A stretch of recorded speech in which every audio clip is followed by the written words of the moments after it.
کم آج میں آپ کو انڈوکرائن سسٹم کے ایک میجر گلینڈ تھائرائڈ کی اناٹمی، اس کی فزیو اور پھر اس کی ڈیزیزز کے بارے میں بتاؤں گی۔ تھائرائڈ گلینڈ ہے نا، ایک تتلی کی شیپ کا گلینڈ ہوتا ہے جس کے سائڈوں کے جو پر کو آپ لوبس کہہ لیں اور جہاں سے وہ جڑتی ہے وہ استھمس کہہ لیں۔ یہ نا ہماری گردن میں سانس کی نالی کے بالکل آگے اور اس کی سائڈوں مطلب اس کے ارد گرد پڑا ہوتا ہے، سانس کی نالی کے ارد گرد۔ آگے سے وہ استھمس سے جڑا ہوتا ہے، سائڈوں میں اس کے اوپر یا لوبس کہہ لیں، اور پیچھے سے وہ خالی جگہ ہوتی ہے، پیچھے سے سانس کی نالی ہوتی ہے۔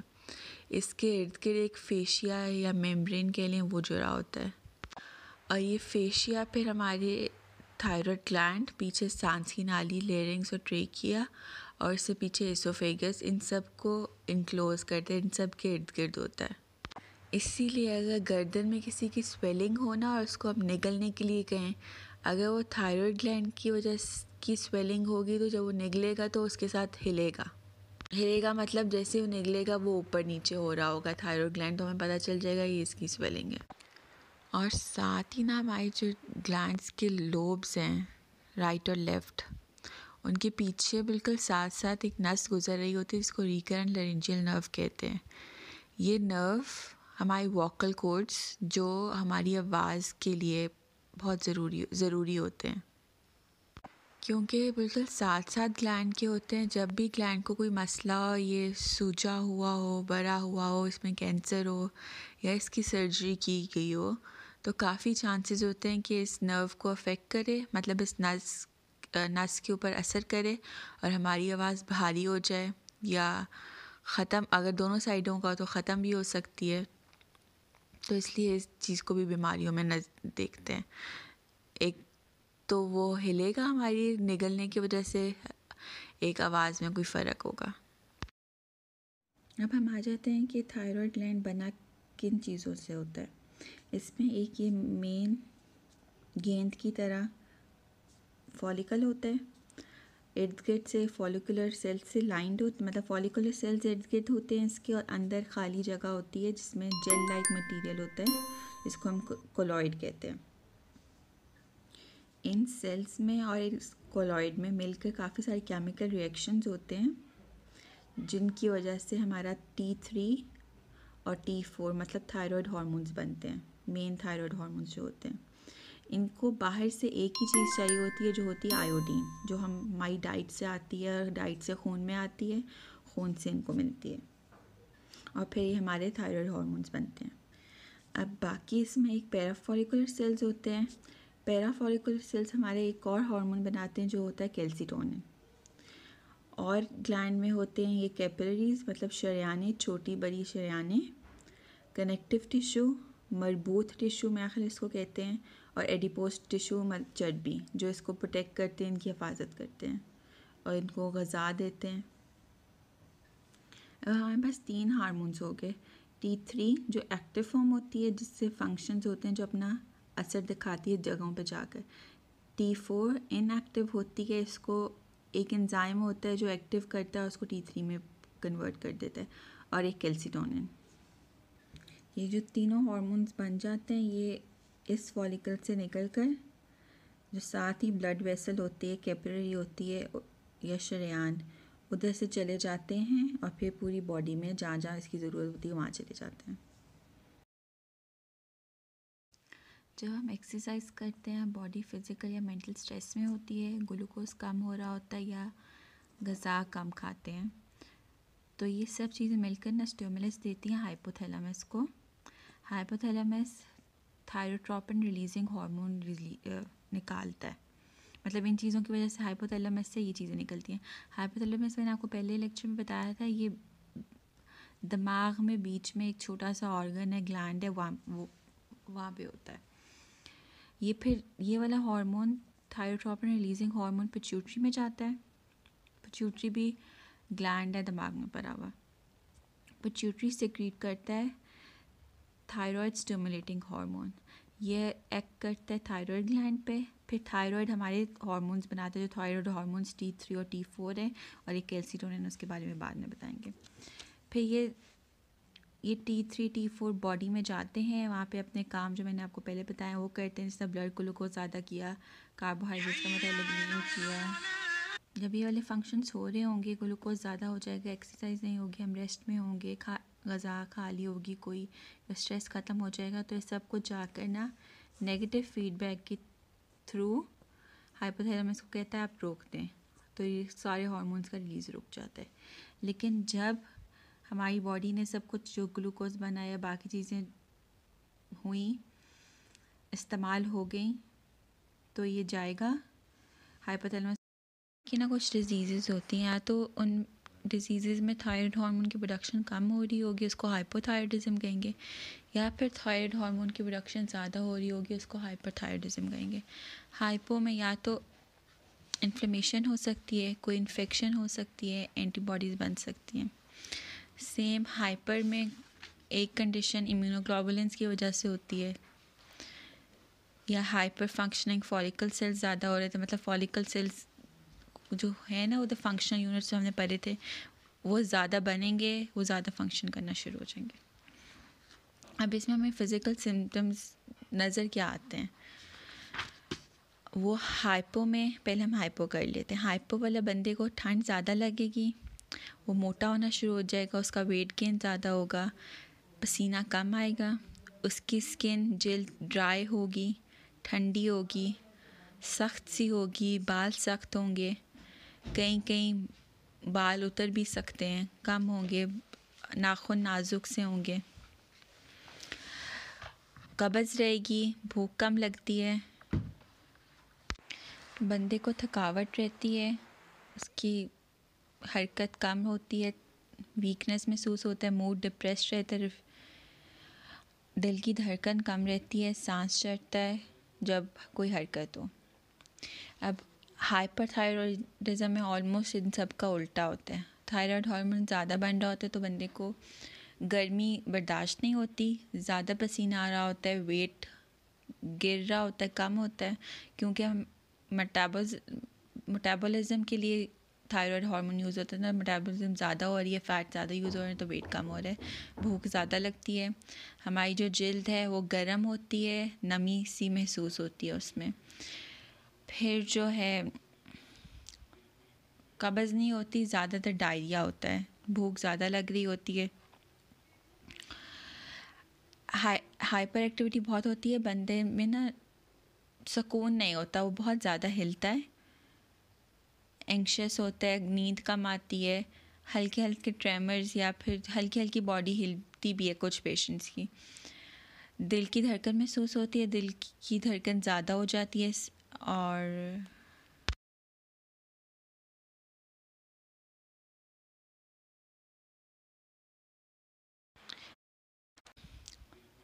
قبض نہیں ہوتی، زیادہ تر ڈائریا ہوتا ہے، بھوک زیادہ لگ رہی ہوتی ہے.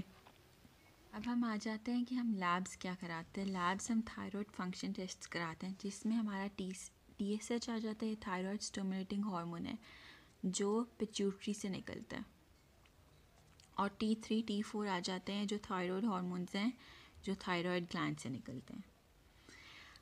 اب اگر ہمارے پاس پرائمری ہائپوتھائرائڈزم ہوگا، مطلب تھائرائڈ ہارمون کم ہوگا، پرائمری مطلب تھائرائڈ گلینڈ میں مسئلہ ہوگا.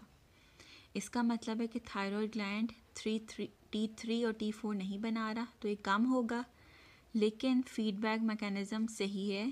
T3 T4 نہیں ہے، اس کے فنکشنز نہیں ہو رہے، تو وہ جا کر اوپر ہائپوتھیلمس کو پھر پیچیوٹری کو کہتا ہے کہ ہمیں ٹی ایس ایچ تو چاہیے، تھائرائڈ ہارمون چاہیے، تو ٹی ایس ایچ بنتا ہے. ٹی ایس ایچ مطلب زیادہ ہو رہا ہے، لیکن ٹی ایس ایچ جا کر T3 T4 مطلب تھائرائڈ کو نہیں کوئی خرابی ہے کہ وہ یہ والے ہارمونس نہیں بنائے تو اس کی ویلیو کم ہوگی. لیکن اگر کوئی ایسی بیماری ہے جس میں مسئلہ ہمارے اوپر ہائپوتھیلمس یا پیچیوٹری مطلب برین میں مسئلہ ہے، تو ہمارے تھائرائڈ اسٹیمولیٹنگ ہارمونس ہی نہیں بن رہے، وہ نہیں بن رہے، تو T3 T4 تھائرائڈ سے نہیں بن رہا. یہ ہو گیا سیکنڈری ہائپوتھائرائڈزم.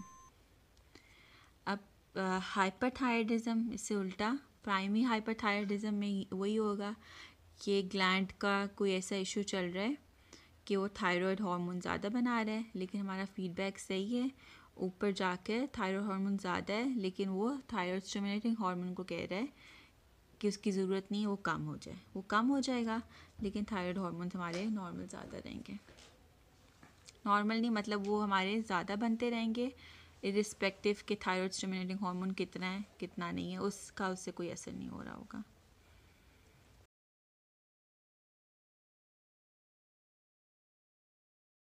السلام کا لیکچر ہے، اس پہ ذرا غور کریں، تدبر کریں۔ یہ ایک بہت بڑا کام ہے، بہت بڑا کام ہے کہ ہم اپنے قانون و فضا کو جدید اصطلاحات کی روشنی میں سمجھیں، اور جیسے نبی کریم صلی اللہ علیہ وسلم کا ارشاد مبارک ہے، کلم الناس علی عقولہم، لوگوں کی عقلوں کے مطابق گفتگو کریں۔ اگر ہم نے اس کو پوری دنیا میں کے سامنے پیش کرنا ہے تو ہمیں پھر ان کو جدید اصطلاحات کے مطابق، ان کے ذہن کے مطابق ان کو پیش کرنا ہوگا۔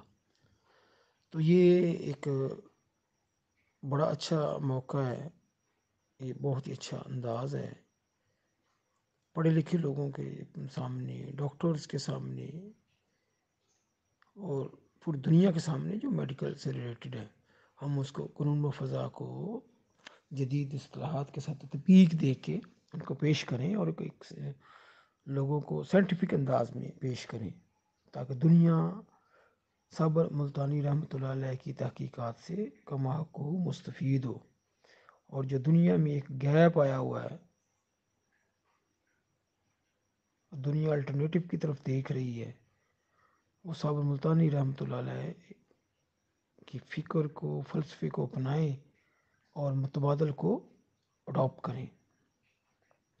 اس سے بڑی اور کوئی پوٹینشیل نہیں ہے۔ تو لیکچر ہے، اس پہ غور کریں۔ جو ہائپر تھائرائیڈزم ہے، اس کو تطبیق دینے کی کوشش کریں۔ تو ہائپر کا معنی ہوتا ہے زیادہ ہونا، اوور ایکٹ کرنا۔ تو تھائرائڈ چونکہ غدود ہے، غدود جاذبہ ہے، تو یہ جب زیادہ کام کرے گا تو اس کا مطلب وہ تحریک میں ہوگا، تو یہ غدی تحریک ہوگی۔ اب جب یہ غدی تحریک میں ہوگی تو جسم میں علامتیں بھی غدی تحریک کی ہوں گی، مریض بھی غدی تحریک ہوگا، غدی ہوگا۔ مریض کا غدی ہونا اور غدی، مریض میں غدی علامتیں ہونا، یہ تھوڑی ڈیفرنٹ چیز ہے، یہ آپ کو سمجھ آ جائے گی۔ اچھا، علامتیں کیا ہیں جو غدی ہیں؟ نمبر 1، جسم کا گرم ہونا، نبض کا طویل ہونا، کرورے کا غدی اسپری ہونا، اس کی پھر آپ نے ساری قسمیں پڑھ لی۔ اس کے بعد مریض کو پیشاب کی نالی میں سوزش ہو سکتی ہے، جسے ہم سوز سے نائزہ کہتے ہیں۔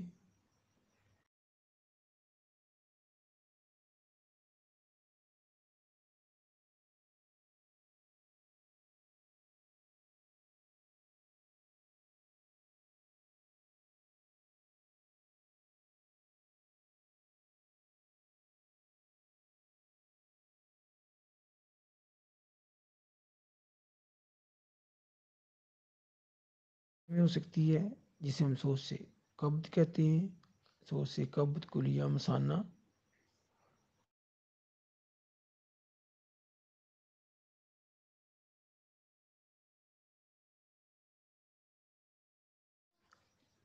مریض کو بظاہر پسینہ زیادہ آ سکتا ہے، مریض کا جسم لمس جو ہے وہ گرم ہوگا، غدود میں سوزش کی وجہ سے مریض کو غصہ زیادہ آئے گا، نیند کم آئے گی۔ جب غدی تحریک ہوتی ہے تو دوستوں کو جو قانون و فضا کے دوست ہیں وہ اچھی طرح جانتے ہیں کہ غدی تحریک کے اندر عضلات جو ہیں وہ تحلیل میں ہوتے ہیں، اعصاب تسکین میں ہوتے ہیں، تو بلڈ سرکولیشن دماغ کی طرف کم ہونے کی وجہ سے اس کو نیند کم آئے گی، تو نیند کی کمی کا مسئلہ بھی ہو سکتا ہے اس کو۔ اس کے بعد پھر خواتین میں سوز سیلان اور رحم ہو سکتا ہے، مردوں میں اس کے ساتھ پھر ان کو اسر تمس، کثرت تمس، ایک مہینے میں کئی دفعہ بھی ماہواری آ سکتی ہے اور کثرت سے آئے گی۔ مردوں میں سوز سے نیزہ ہونے کی وجہ سے جلن، کثرت عبادت خوابی، ان کے احتلام کا زیادہ ہونا، خواہش کا زیادہ ہونا، یہ سارے مسائل آئیں گے۔ فم میدا یعنی میدے کے منکی میں سوزش ہوگی، غشائے مخاطی میں سوزش ہو سکتی ہے، جہاں جہاں غدود نہیں ہے ان کے مقام میں غشائیں ان میں ہو سکتی ہے۔ انتوں میں سوزش ہو سکتی ہے، اس میں پیچس اور مروڑ ہوں گے، ہو سکتے ہیں، متلی آ سکتی ہے۔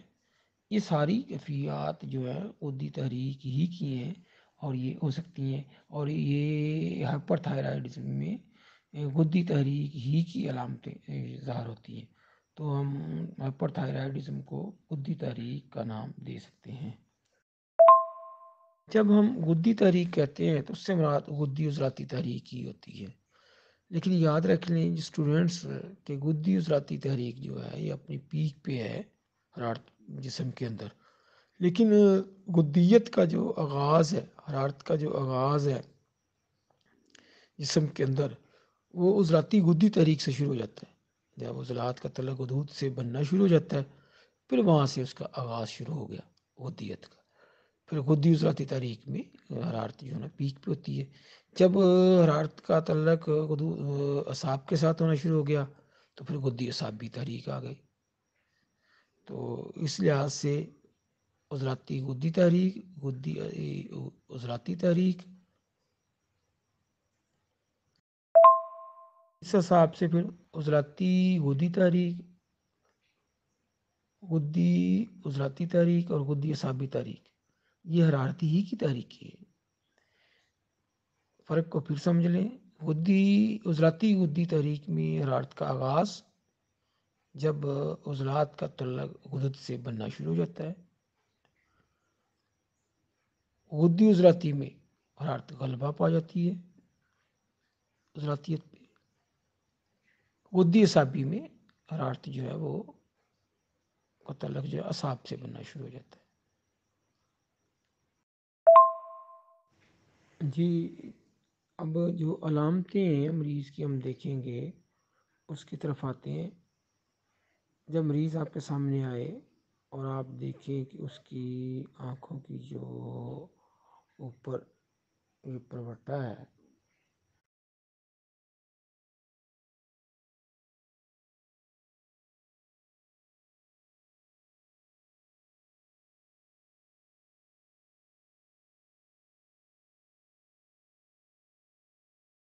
یہ پروٹا ہے، آئی لیڈز ہیں جو وہ اگر سویل ہوئے ہیں، سویلنگ میں سوجے ہوئے ہیں، تو آپ سمجھ لیں تھائرائڈزم کا اس کو پرابلم ہے۔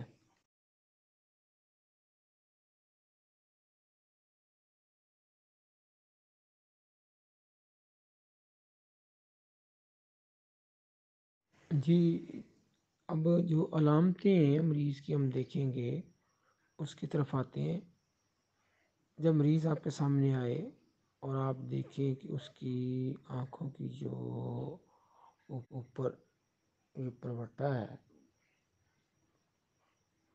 آئی لیڈز ہیں جو وہ اگر سویل ہوئے ہیں، سویلنگ میں سوجے ہوئے ہیں، تو آپ سمجھ لیں تھائرائڈزم کا اس کو پرابلم ہے۔ یہ خواتین ہیں تو تھائرائڈزم کی وہ پیشنٹ ہے۔ اس کے ساتھ پھر آپ اس کو دیکھیں گے، اس کی آنکھیں دیکھیں گے، آنکھوں کے ابھار ہوگا، آنکھیں موٹی ہوں گی، سوجی ہوئی ہوں گی۔ اس کے بعد پھر آئی لڈ جو ہے نیچے والی جو ہے اس میں بالوں کی کمی ہوگی، بال مڑے ہوئے ہوں گے اور جڑے ہوئے ہوں گے۔ اس کے بعد زبان بھی دیکھیں گے، پھر اس کی نبض دیکھیں گے، کرورا دیکھیں گے، موجودہ حالت دیکھیں گے، باقی چیزیں اس کی کریں گے، دین آپ حکم لگا دیں گے۔ ٹیسٹ بھی دیکھیں، رپورٹس بھی دیکھیں، رپورٹس دیکھیں گے ٹی ایس ایچ جو ہے ہارمون، یہ ان کے کم ہوں گے، T3 اور T4 بڑے ہوئے ہوں گے جدید رپورٹس میں، یہ اس کی چیک کریں گے آپ. لیکن یاد رکھ لیں، آپ رپورٹ چیک کریں، آپ لیکن اصول علاج یاد رکھ لیں، اصول تشخیص یاد رکھ لیں.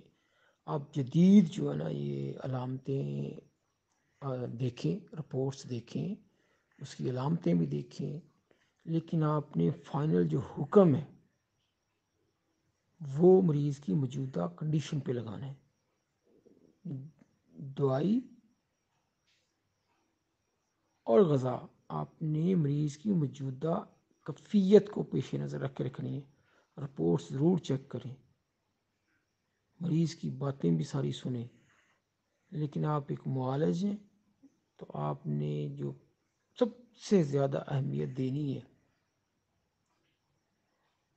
وہ مریض کی موجودہ کیفیت کو دینی ہے کہ مریض اس وقت اس کی حالت کیا ہے.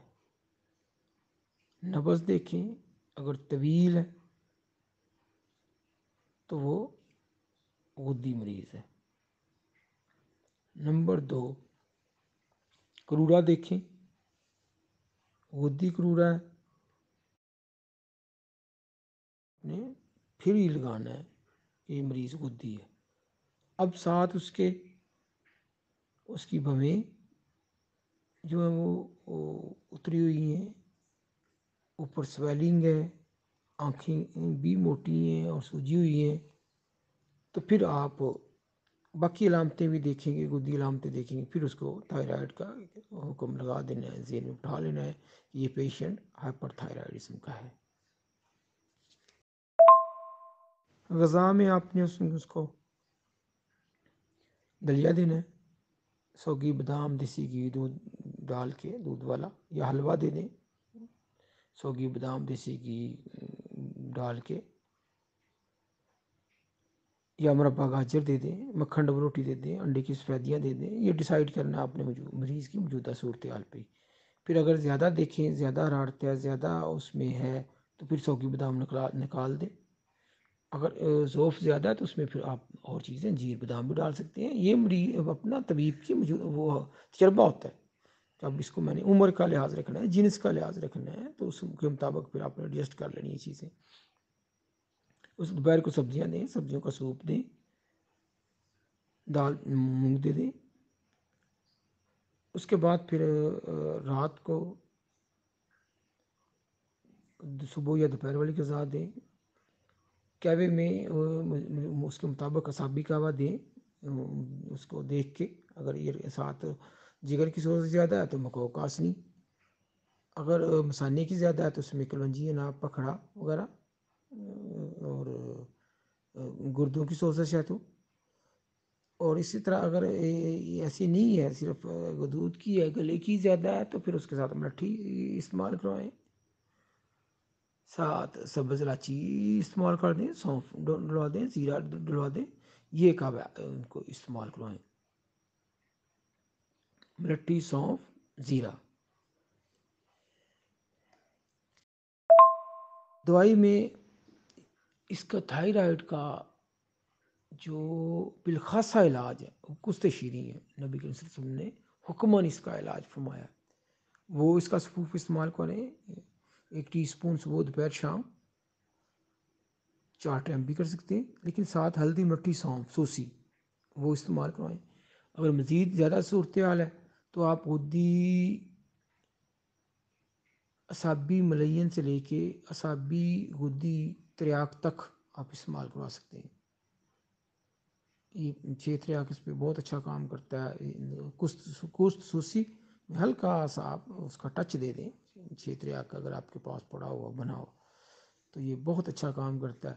آپ دیکھیں گے اللہ کے فضل سے ہائپر تھائرائڈزم کا جو پیشنٹ ہے وہ چند دنوں میں، ہفتے 2 ہفتے میں انشاءاللہ وہ ٹھیک ہو جائے گا. یہ آپ کا قانون مفضہ کی صداقت، قانون مفضہ کی انشاءاللہ حقانیت، دنیا اس کو تسلیم کرے گی. لیکن آپ کے غذاؤں کا بھی، ماحول کا بھی، ساری چیزوں کا لحاظ رکھنا ہے. والسلام.